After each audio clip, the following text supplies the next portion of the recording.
안녕하십니까. 금융소비자연맹의 조현행입니다. 오늘은 우리 금융소비자연맹에 접수된 보험민원에 대해서 전문가를 모시고 해설을 듣는 시간을 갖도록 하겠습니다. 보험금을 신청을 했는데 여러 가지 사유로 인해 가지고 지금 수년째 보험금을 지급받지 못하고 있는 보험금 부지급 민원입니다. 그것에 대해서 금융소비자연맹 전문위원인 정일수 전문위원을 모시고 해설을 들어보는 시간을 갖도록 하겠습니다. 먼저 이 메리츠 화재 민원건의 개요에 대해서 좀 설명을 해주시죠. 예, 사고 내용은 간단합니다. 네. 피보험자가 이륜자동차를 운전하다가 교통사고를 내서 사망을 했고요. 네, 예. 보험회사는 이륜자동차 사용에 대한 통지 의무 위반이다 해서 네. 계약을 해지하고 보험금 지급을 거절한 사항입니다. 예. 그럼 약관에 보면은 통지 의무 대상은 직업이 바뀌었다든지 위험이 현저하게 바뀌었다든지 이런 경우에 보험 계약자가 보험자한테 통보하도록 되어 있는데 그런 미성년자가 보험 계약자로 계약이 성립되어 있는 겁니까? 네, 그렇습니다. 예. 그러면은 이 통지 의무를 이행을 할 피보험자가 이행을 하지 않았다는 내용인데 어떤 내용인지 구체적으로 쟁점이 되는 부분에 통지 의무 부분을 좀 설명을 하시죠. 보험회사는 계약 후 알릴 의무를 위반했다고 하지만 제가 판단하기로는 통지 의무 대상이 아닙니다. 예. 왜 아니죠? 왜 그러냐 그러면 계약자나 피보험자가 계약 후 알릴 의무를 이행하기 위해서는 이륜자동차를 사용했다는 사실뿐만 아니라 네. 이륜자동차 사용으로 인해서 네. 보험 요율에 영향을 미치는 예. 위험의 현저한 변경 증가 사실을 알았을 때 통지 의무가 발생이 돼요. 예. 그러면은 이 17세라도 오토바이를 이륜 자동차인지 오토바이인지 아무튼 그것을 안 타다가 타게 됐으면은 통지를 의무가 발생된 거라고 볼 수는 없나요? 판례에 의하면 예. 이 판례는 18세인 경우에요. 네. 18세인 그 오토바이를 운전한 사람은 네. 학생이어서 네. 오토바이를 운전했다는 사실에 오토바이 운전을 탔다는 사실은 인식을 했지만 예. 위험의 변경 증가를 알았다고 볼 증거가 없다 해서 통지 예. 의무 대상이 아니라는 판결이 있습니다. 그러니까 대법 판결이나 선행 판결에서 지금 18세 이하의 미성년자는 이 통지 의무가 생긴다고 볼 수 없다. 위험의 네. 증가를 알지 못한다. 근데 보험회사 입장은 뭡니까? 보험회사 입장에서 내세운 대법원 판결이 있는데 예. 그거는 뭐냐 그러면 이 사안과 사안을 다릅니다. 뭐냐 네. 그러면 그 대법원 판결에서는 오토바이 사고를 당한 경험이 있는 사람이라면 위험의 현저한 변경을 증가를 알았다라고 볼 증거가 된다라고 해서 예. 이 통지 의무를 위반했고 해지 면책이 타당하다는 것이죠. 예. 그렇다면 위험의 현저한 변경 증가를 알려면 적어도 과거에 오토바이를 사용함으로써 위험이 현실적으로 변경 증가됐다는 것을 구체적으로 이 통지 의무 대상자인 계약자나 피보험자가 알았느냐에 대한 것이 이제 문제이잖아요. 예. 그런데 그런 경험이 없다라면 한 번도 이륜자동차 사고를 당한 경험이 없다면 이륜자동차 사용에 대한 것은 인식을 했지만 위험의 현저한 변경 증거에 대한 인식은 없기 때문에 통지 의무 대상이 아니라는 판결이라고 볼 수 있습니다. 판결이 있는데 역으로 해석할 수 있죠. 예. 역으로 해석을 한다. 그 판결이 있는데 그렇다면은 실무적으로 이 보험을 가입할 때는 이륜차를 안 타다가 중도에 이제 이륜차를 타게 되면은 첫 번째 사고를 당하지 않았다면 모두 다 통지 의무 대상이 생기지 않지 않냐. 역으로 보험사에서 그렇게 얘기를 할 수 있잖아요. 그건. 그래서 이 나이가 중요한 것 같습니다. 예. 성인이라면 네. 일반적으로 이륜자동차 오케이. 사용이 그러면 미성년자인 경우는 특수한 케이스다. 그 정도까지 인지 능력이 있지 않다라고 하는 않다. 판례의 내용인 것 같습니다. 네. 그 부분은 상당히 뭐 쟁점이 될 수 있을 것 같은데 미성년자라고 그러면 위험이 증가했는데 보험사는 그 통지 의무 대상이 아니라면 우리만 손해 봐야 되느냐 하는 그런 이제 주장을 할 수도 있겠네요. 뭐냐 그러면 통지 의무 자체가 피보험자나 계약자가 네. 위험 증가 변경 증가를 알았을 때 발생되는 의무예요. 오케이. 몰랐다면 발생이 안 되고 그게 위험이 증가됐는지 안 됐는지 알았을 때 발생되는 계약자가 의무다. 알지 못하는 사항이기 때문에 의무라고 할 수가 없다. 네, 그리고 그러면 계약자나 피보험자가 위험의 변경 증가를 알았다는 사실을 네. 보험회사가 입증 못하면 보험회사는 주장 못하는 것이죠. 예. 알겠습니다. 그러면 다음으로 넘어가도록 하죠. 쟁점점 두 번째 사안이 이제 적법한 해지 절차를 겪었냐 이런 것이 이제 쟁점이 된다고 들었는데 네. 그 어떤 내용인지 쟁점을 좀 설명해 그러니까 이제 주시죠. 보험회사 내용대로 설사 통지 의무 위반이 됐다라고 칩시다. 예. 저는 아니라고 보지만 예. 그러려 그러면 해지를 하지 아니하고 보험금 지급을 거절하지 못해요. 예. 그러면 해지는 그냥 하는 것이 아니고 적법한 해지 절차를 해야 돼요. 물론이죠. 예. 쌍무 네. 계약인데 한 사람 일방이 계약을 해지한다는 건 쉽지 않은 그럼 문제죠. 여기서 그건. 적법한 해지 절차를 이행하지 않았다는 것은 어떤 내용이냐 그러면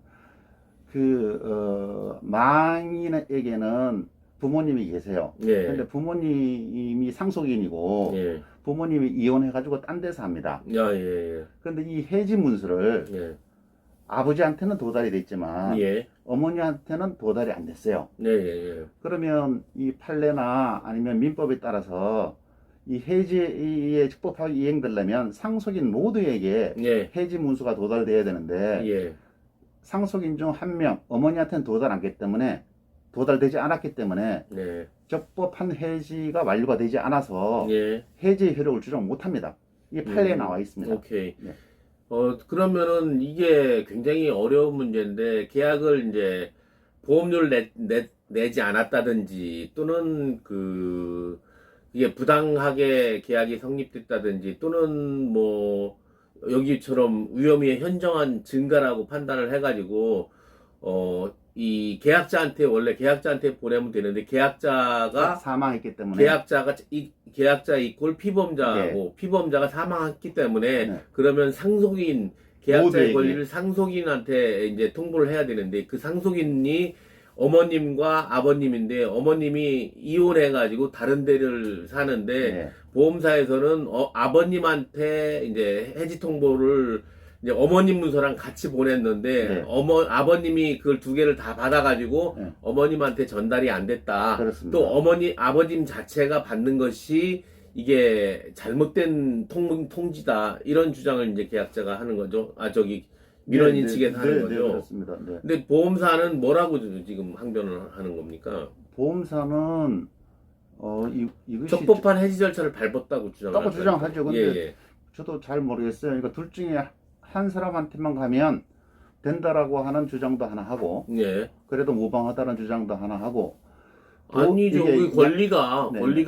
제3자한테 상속인으로 했는데 네. 그 사람한테 보내지 않고 한 사람한테 보내는 것이 어떻게 모두에게 도달됐다고 볼 수가 있는지는 상당히 의심이 되네요. 네, 그죠? 네.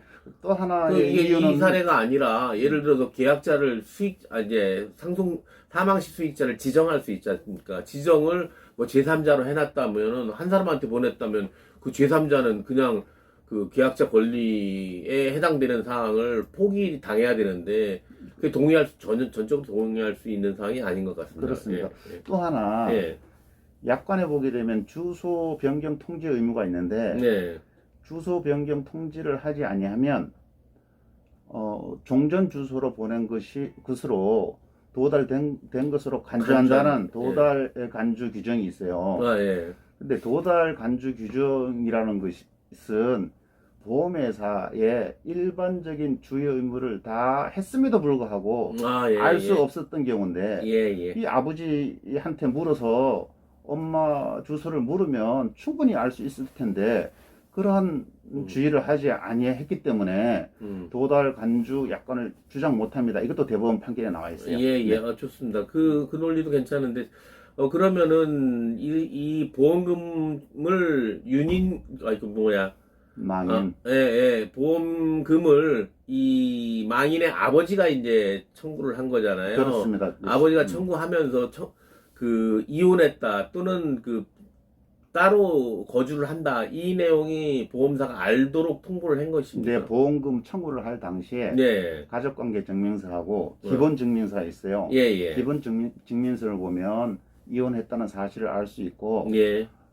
그쪽에서 조사를 위탁한 위탁소원의 사정사도 그 사실을 이혼했다는 사실을 알고 있고, 그 부분에 대해서도 이 보험회사에 보고된 걸로 알고 있습니다. 아, 그럼 네. 보험사가 그 내용을 이혼해 가지고 별도로 거주지가 다르다 하는 내용을 명확히 인식을 했기 때문에 충분히 주의를 기울였다면은 그 이혼한 어머님한테도 도달할 수 있게 했을 것이다. 그렇습니다. 그러니까 그 규책 사유가 보험자이기 때문에 도달관계 약관을 주장 못합니다. 주장 못하고 적법한 해지를 한 것이 아니다라고 이제 민원인 측 주장을 들어줄 수 있다는 얘기입니다. 네. 그러면 마지막으로 세 번째 쟁점이 되는 부분이 설명 의무 같은데, 설명 의무를 보험 설계사가 계약자한테 잘 했냐 안 했냐 이 부분입니까? 네. 예. 쟁점을 설명해 주시죠. 네, 이 설명 의무의 이행에 대한 입증은 보험회사가 해야 되는데, 네. 통상은 청약서에 또는 상품 설명서에 사인이 돼 있으면 예. 일단 설명 의무를 이행했다고 추정할 수 있어요. 예. 그래서 이제 거기에 대한 그것을 추정을 못하도록 추정의 효과가 안 생기는 어떤 사유가 있어야 되는데, 네. 모집 경위서도 있고 위탁 손해사정서가 손해사정 확인서라고 받은 그 내용을 보면 통지 의무에 대한 설명이 어떻게 했냐 그러면, 이륜차 자동차 사고는 보험금을 지급하지 아니하는 사유라고 설명을 했어요. 그거는 통지 그렇게... 의무에 대한 설명이 아니죠. 아니죠. 그거는 그 통지하지 않으면 보험금을 받지 못할 수 있다. 오토바이를 타면은 그런 얘기 아닙니까? 그거는 면책 규정에 대한 설명이고, 면책 규정에 대한 설명을 한 거죠. 그런데 면책 규정이 없어요. 그러니까 약관에도 없는 내용을 설명을 해놓고 통지 의무에 대한 설명이라고 주장을 하고, 그렇게 설명한 것은 면책 규정에 대한 설명은 통지 의무에 대한 설명이 아니어서 아니죠, 설명 의무 위반했다는 판례가 제가 찾은 것만 해도 두세 개 됩니다. 그래서 이거는 명백히 자기네들도 그 근거는 모집경위서에 통지 의무를 설명한 것이 아니고, 이륜 자동차 사고는 보상하지 않는 사유다 하고 설명했다 하니, 이거는 통지 의무에 대한 설명 위배고, 한번 생각해 보십시오. 이륜 자동차 타고 사고가 나면 면책인데, 보험금 안 준다. 면책인데 왜 통지를 해야 돼? 오히려 통지를 하지 못하게끔 잘못 설명을 한 것이지요. 그럼 설명 의무를 위반했을 때는 통지 의무 위반을 주장하지 못하다는 것이 또 대법원 판결이니까, 이거는 첫 번째 통지 의무 대상도 아니고, 둘째 적법한 해지 절차도 이행을 안 했고, 설명 의무도 위반했는데 어떻게 보험회사가 면책 주장을 할 수 있습니까? 말이 안 되는 주장이라고 저는 강력하게 생각합니다. 이게 상당히 어떻게 보면은 보험의 그 디테일한 부분, 전문가 아니면 알아낼 수 없는 그런 부분이 지금 얽혀 있고 설켜 있는 그런 내용 같은데요. 그렇습니다. 이게 굉장히 복잡한 그 법리나 논리들이 여기에 있습니다. 그래서 저희가 지금 민원 사례를 오픈하면서 이 사안을 채택을 했는데, 이게 이런 사안이 보면은 종종 일어날 수 있다고 보여지거든요. 미성년자를 부모가 위험하니까 보험을 들어주는데, 계약자도 미성년자고 피보험자도 미성년자로 했을 때 사망사고가 발생됐을 경우 부지급한 그런 사례들이 많이, 이 사례 말고도 많이 있다고 있을 수 있습니다. 보여지는데, 이런 건은 말씀하신 대로 쟁점이 통지 의무 대상도 아닐 수가 있고, 그 다음에 해지도 만일 부모가, 요즘 이혼한 부부들이 상당히 많으니까 부부가 이혼했을 때 법정 상속인한테 통지 문서를 모두에게, 상속인 모두에게 모두에게 도달해야 된다는 이러한 사안은 그 소비자들이 쉽게 알지 못하는 사안이기 때문에 반드시 또 알려드려야 되는 그런 내용인 것 같고, 또 설명 의무도 흔히 보험 설계사들이 오토바이 타면은 보험금 안 나가요. 면책입니다. 다 잘못된 예, 설명이다. 이렇게 얘기하면서 보험을 가입을 시켰을 경우가 굉장히 많은데, 그런 것도 상당히 법적으로 따져봤을 땐 설명 의무를 이행한 것이 아닌, 오히려 통지 의무나 이런 것을 방해하는 그런 행위가 될 수 있다는 그렇습니다. 좋은 사례를 발췌할 수 있는 그런 민원이라고 생각됩니다. 저희가 이거 봤을 때 저희 금융소비자연맹 입장도 이것은 여러 가지 전문가들이 검토를 해보고 변호사들이 검토한 바에 따르면은 당연히 지급해야 되는 그런 사안이라고 보여집니다. 하지만은 그 내 사안 자체가 여러 가지 법률적인 사안이라든지 쟁점 사안이 복잡하게 얽히고 설켜 있기 때문에 보험사에서는 이 민원을 부지급 처리해가지고 계속 뒤로 미루는 것 같습니다. 아무튼 이것이 우리가 지급을 주장하는 것이 정당하다고 생각이 되기 때문에 저희는 전격적으로 이 민원을 공개하기로 했습니다. 그러니까 소비자 여러분도 이 사안을 좀 유튜브로 보고 공부를 좀 하시고 보험사들도 이러한 내용을 알고 정확히 그 보험금을 조속한 시일 내에 지급하는 그런 해결책이 나왔으면 좋겠습니다. 오늘은 이러한 내용으로 정리해 보도록 하겠습니다. 감사합니다. 감사합니다. 예.